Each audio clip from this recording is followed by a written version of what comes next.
Christmas present number 2. This is January 4th. This is a 16-inch by 2-inch coastal redwood blank mounted over the bed extension. It gives me 2 more inches of diameter clearance. It'll be turning in reverse, which is frontwards when you're on the left side. That is, there's no set screw on the faceplate, but this is the correct direction to drive it on, not drive it off. Now this is about as round as I can make it, but there's a little bitty place right here that bumps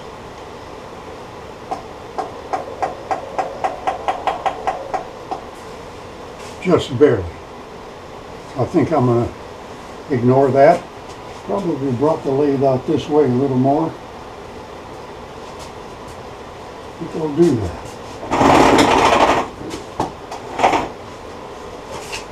So this is going to be a chip and dip platter.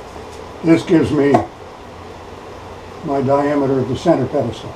This is going to feel mighty awkward. Mighty awkward.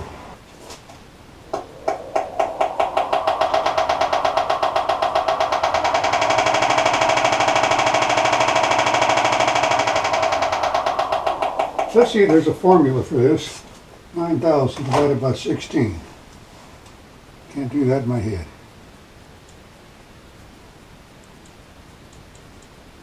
Divided by 1/6. It says 562 RPM.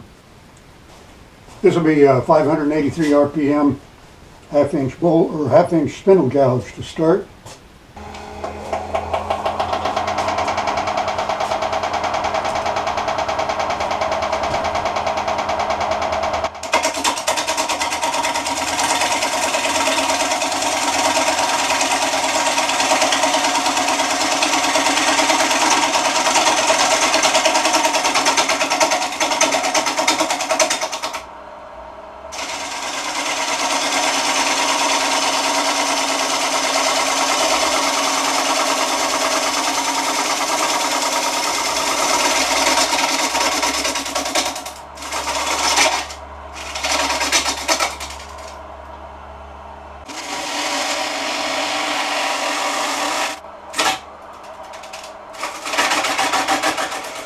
Want it resting on about this much and slight concavity.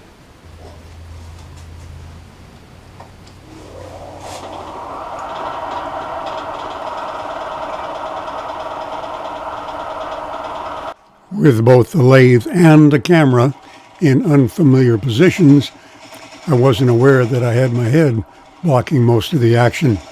So we'll skip that and get to the good parts. That is, the mistakes.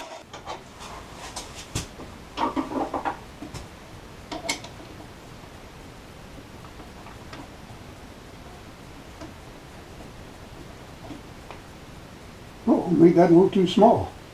The tenon was too small. I could close the jaws all the way. They gripped the tenon, but I couldn't really tell how tight. And that's all the way closed down.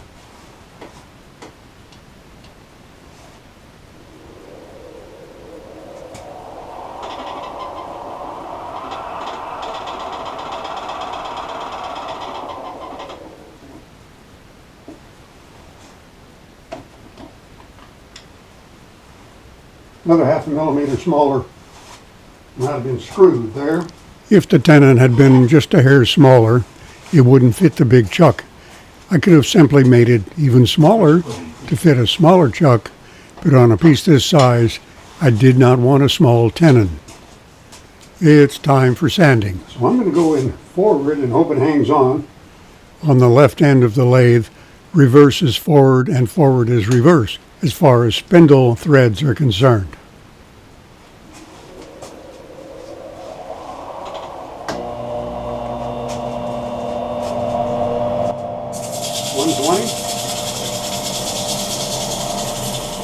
And after the torn grain was stood up, back into reverse, which is really forward, for the rest of the sanding.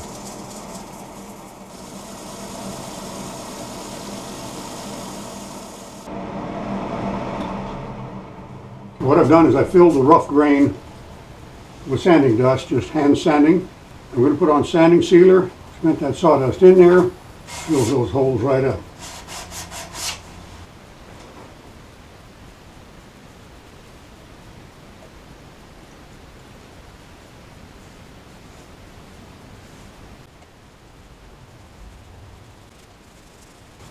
Oh, I have a question for you. I've had a couple people, the safety police, I guess, is the term, talk about the fact that I wear a wedding ring while I'm turning. I've heard other people say, oh, you shouldn't wear a glove.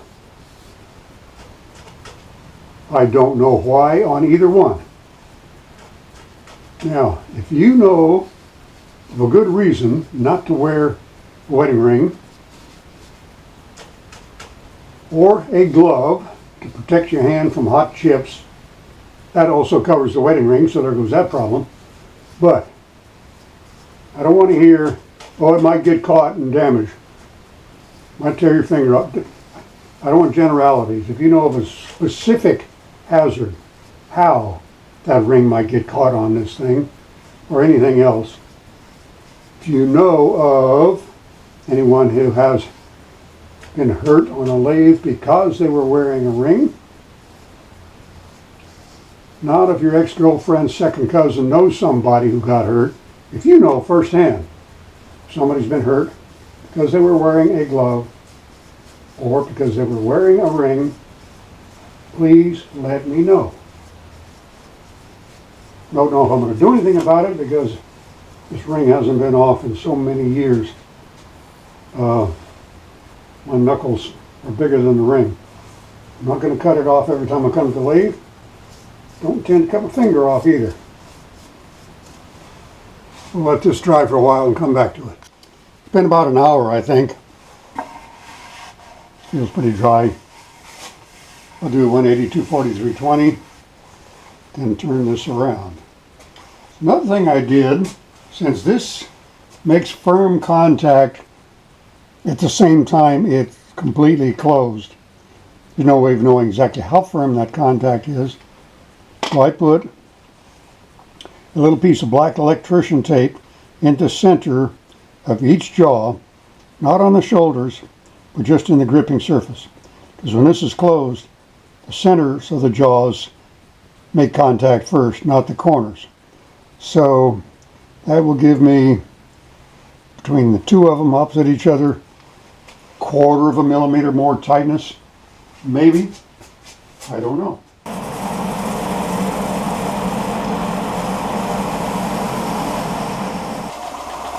This is a Scotch Brite white.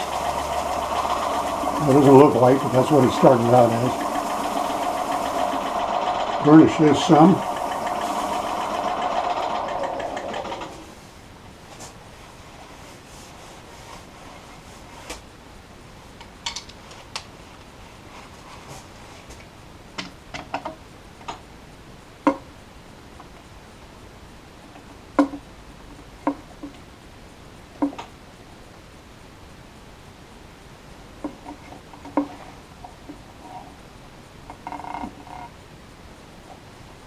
Okay, I'm getting better contact, I think. But that's all there is.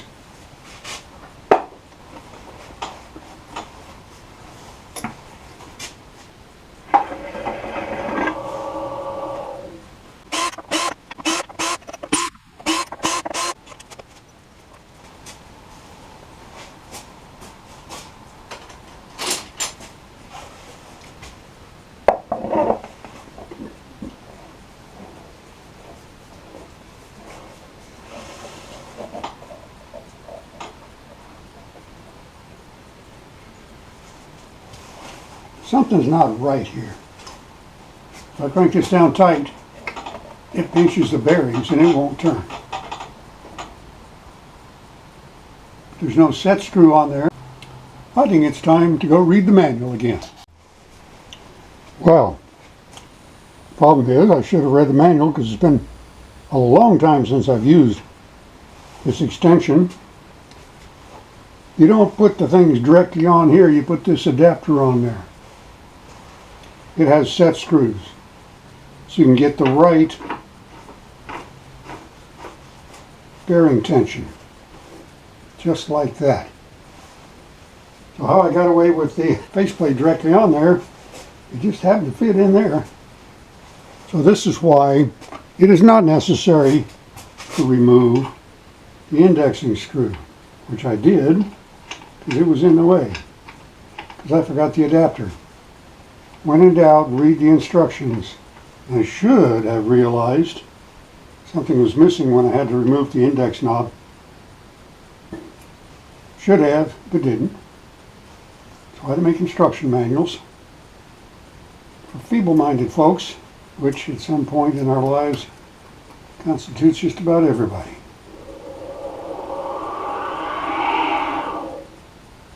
Now this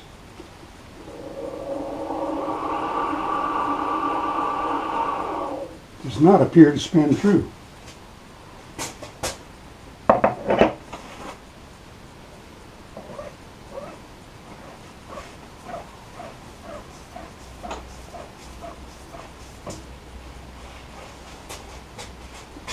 Easy does it.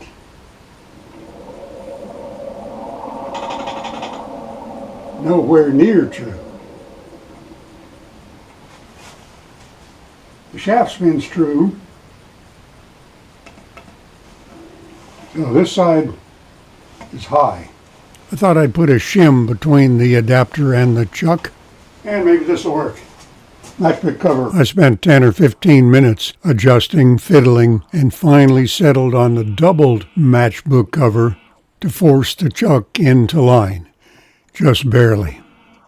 Not until this project was finished did I discover the reason the adapter wouldn't spin true.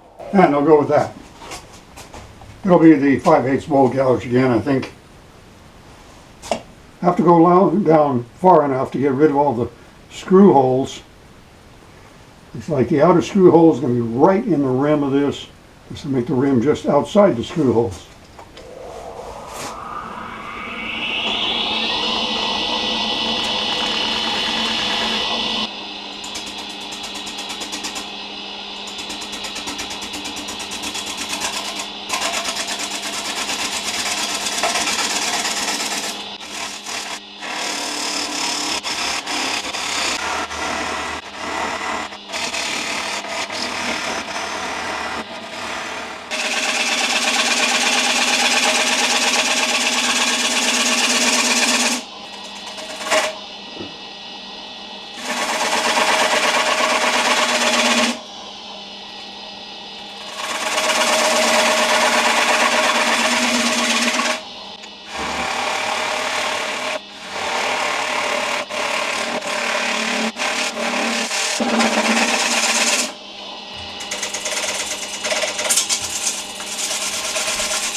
Getting a little tear out right here, there's not.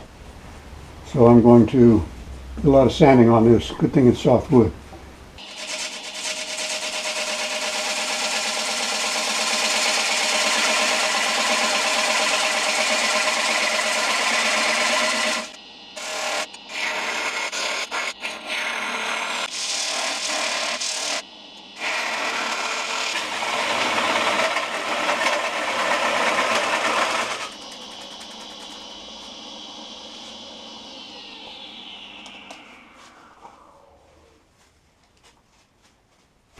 Don't like turning dry wood.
Sure tears that up.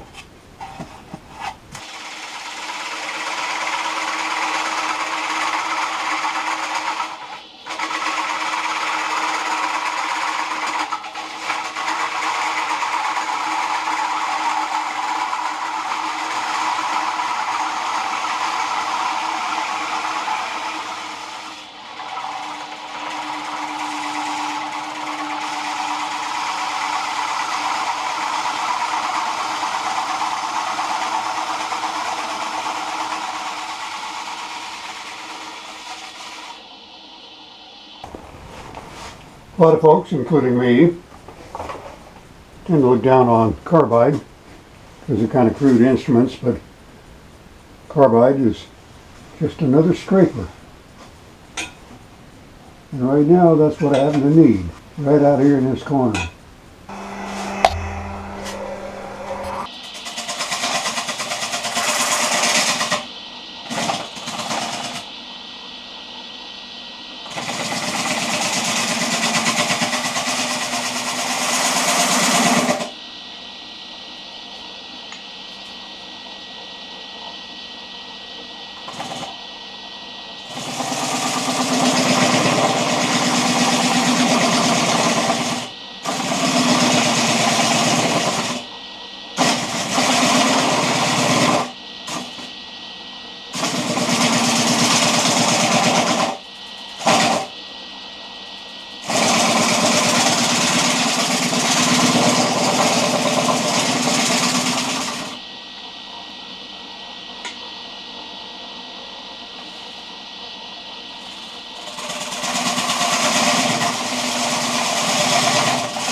Well, this is pretty rough and rugged.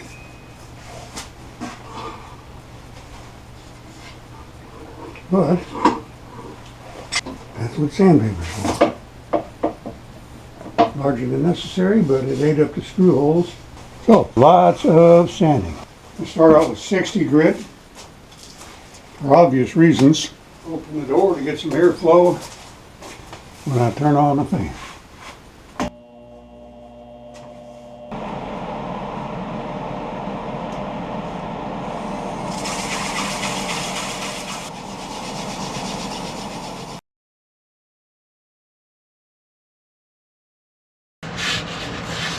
Haven't turned it on to see if it's changed shape much.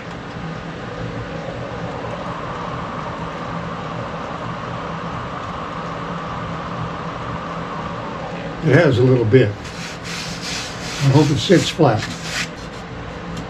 Oh, there's some rough spots.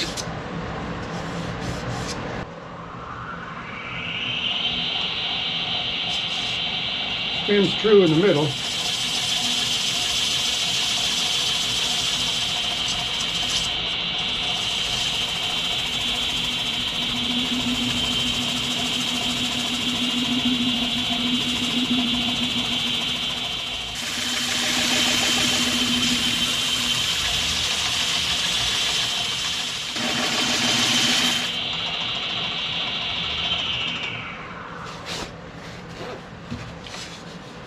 Feels better, but it's rough in and out. It's going to come up quickly, of course.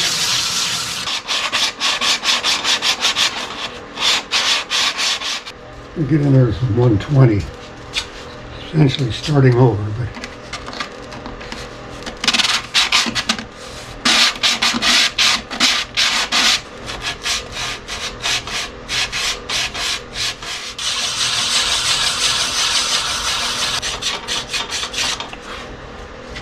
This is going to take a while. Be back later. Sanded it through 240. Still have some rough spots. I'm going to go straight to Axe abrasive paste and see if we can get a fairly uniform surface to put the wax on.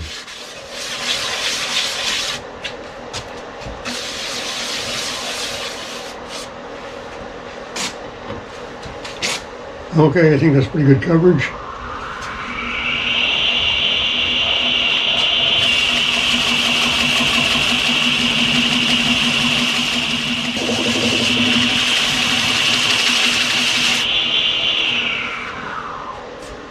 Now to clean all this off.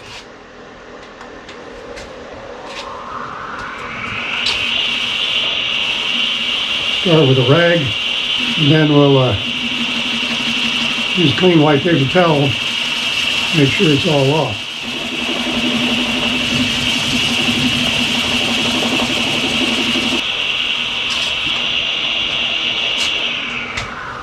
So now I got this stuff down in the little knots.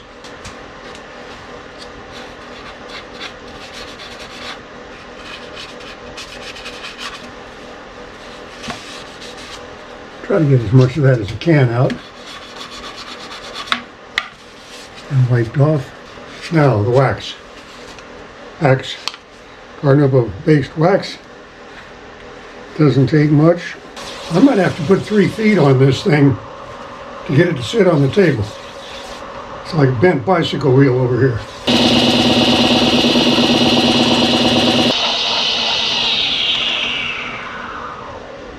Well, that came out better than I expected. I don't know if this one's going to be the Christmas present. I don't think it's going to sit flat on the table. But I have more blanks this size.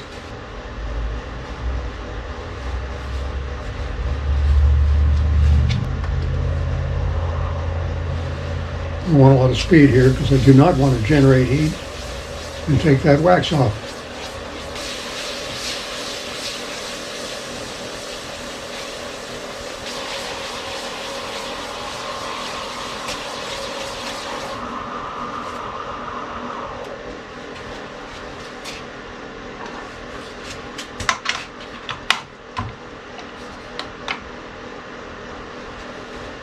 We have some concentric sanding marks show up now that didn't show up before. Okay, so I've got to grind off the tenon. Now, this is a doubled matchbook cover to get this straight.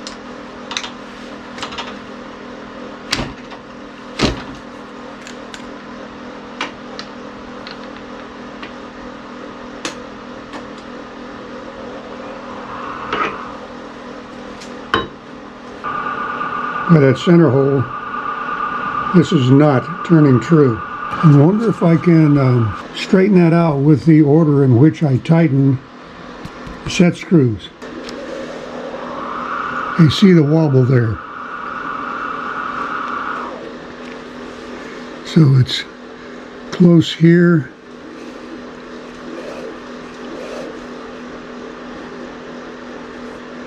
And far here. So if I loosen this one,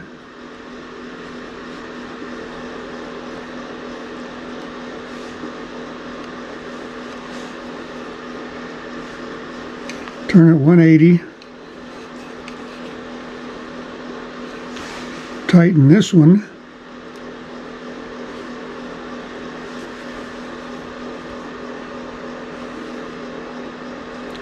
I don't think it's going to go any tighter. Maybe I have to loosen everything a little. Hey, don't lose track here. All this messing around with set screws did not solve the problem, so I'll spare you and we'll jump to what the real problem is. This is the one I want to go tighter. And it will not go tighter. And this is still... That's interesting. I'm going to put this on the other spindle, see if it does the same thing. So you can see where those set screws sit. Now there is a torn up thread Wonder if that could be part of the problem here.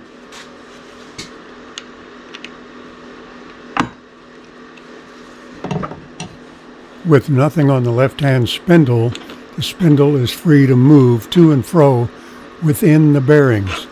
Keep this in mind for what's coming up very soon.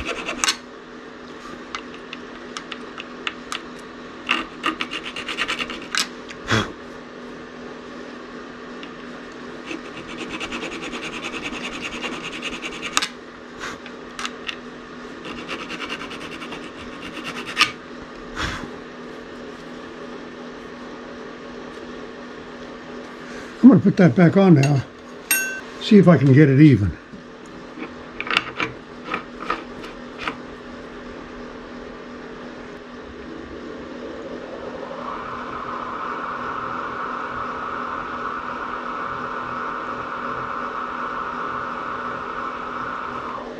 It's almost true if I don't tighten anything.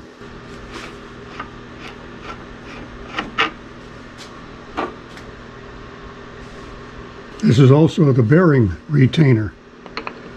So is that adapter.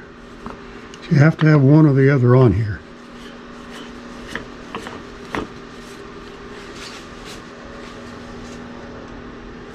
Okay, where are we hung up?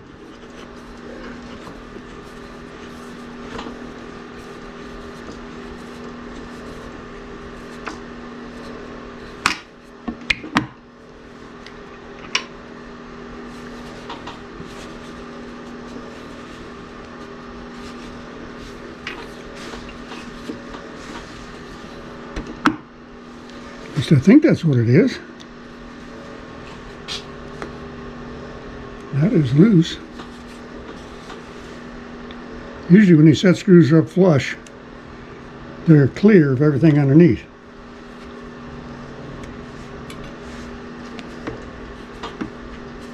But not in this case. Well, yep, it's something else.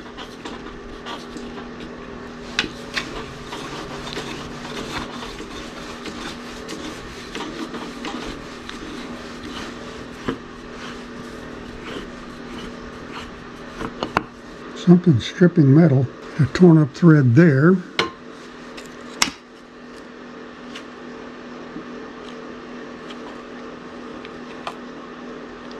Oh, look at that. That's set screw damage there. Remember I said that spindle can shift back and forth without a retainer? Obviously at some point, probably when I was making the wooden hand wheel, the shaft was retracted when I tightened this set screw and damaged that thread, and never noticed till now because I'd never put the adapter on again until now.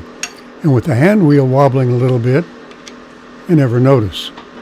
So I'll file this down, this damaged thread down even, and then see what it looks like.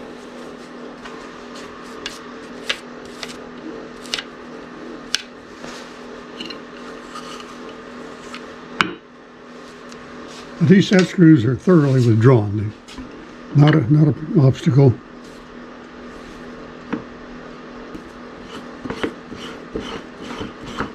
That was it.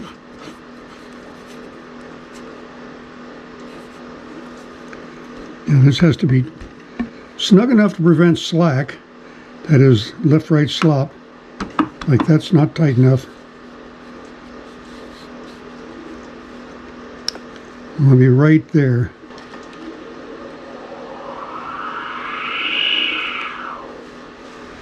So no slack, but not a lot of compression either. I was too tired of dealing with this to put the adapter back on to see if it would now spin true. I'll find out next time. And with all the distraction, I almost forgot about the platter. Here it is, and yes, it does sit flat on the table. I'm amazed. Thanks for watching.